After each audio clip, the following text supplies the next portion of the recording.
हर हर महादेव। तो ये पहला रामायण से हम क्या सीख सकते हैं कि रील है। सबसे पहले हम बात करेंगे कि एक इस रामायण को एक कहानी मानने में और इसको इतिहास मानने में क्या अंतर होगा। ये वैसे ही अंतर होता है जैसे अब तुम किसी चीज को रियलिटी शो देखते हो, वो तुमको इम्पैक्ट क्यों करता है ज्यादा, जबकि जब कोई तुम फिक्शनल शो देखते हो तो तुमको लगता है कि वो इम्पैक्ट तो वो भी करता है बट वैसे इम्पैक्ट नहीं करता जितना कि रियलिटी शो इम्पैक्ट करता है। क्यों? क्योंकि तुमको ये लगता है कि ये एक्चुअली में हो रहा है। तो जब या तो किसी को कहानी को मानकर मे भी उसको आदर्श तुम समझ सकते हो, बट जब तुम उसको समझते हो कि वो इतिहास है तब तुमको समझ में आता है कि ये एक्चुअल में हुआ है, कि एक्चुअली के अंदर किसी इंसान ने ऐसे जीवन जिया है और उससे बहुत ज्यादा फर्क पड़ता है चेतना पे। फिर तुमको सही में लगता है यार ऐसा इंसान हो सकता है। यदि दूसरे वाले में तुम क्या सोचोगे कि हाँ ऐसा बस पात्र होना चाहिए। तो ये बहुत बड़ा अंतर है जी। ये अंतर इसलिए हाईलाइट करना बहुत जरूरी है जो कि आज के टाइम में रामायण को और राम की कहानी तो क्या बोलेंगे, उनकी लाइफ को झूठा बोलने वाले और काल्पनिक बोलने वाले बहुत सारे लोग हैं।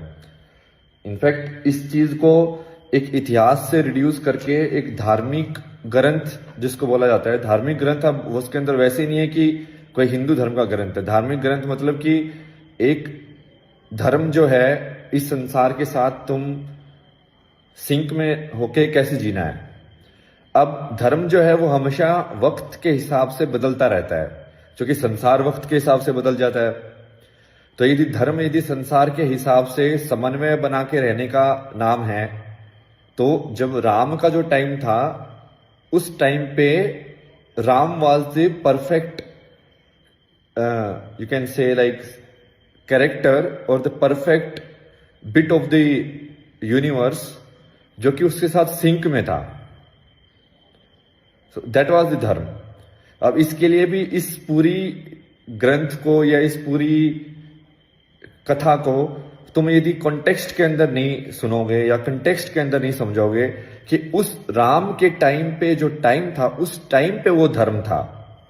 अब ऐसा नहीं है कि तुम उस टाइम को इस टाइम नहीं लेके आ सकते हो, इसीलिए तो अलग अलग अवतार हुए ना। इसलिए जब तुम कृष्ण की बात करते हो या कृष्ण को समझते हो तो अलग दिखते हैं राम से। तो ये वाले पॉइंट सारे के सारे बहुत जरूरी थे। तभी इसके साथ हम सीरीज को शुरू करके आगे मिलेंगे। हर हर महादेव। अस्तित्व की सच्चाई पर आधारित एक नई दुनिया का सृजन करने के लिए कल की वर्ल्ड यूट्यूब चैनल से जुड़िए, स्वयंसेवक बनिए, अन्वेषण कीजिए और शिव.फाउंडेशन पर दान दीजिए। एक साथ मिलकर हम धर्म को जागृत करते हैं।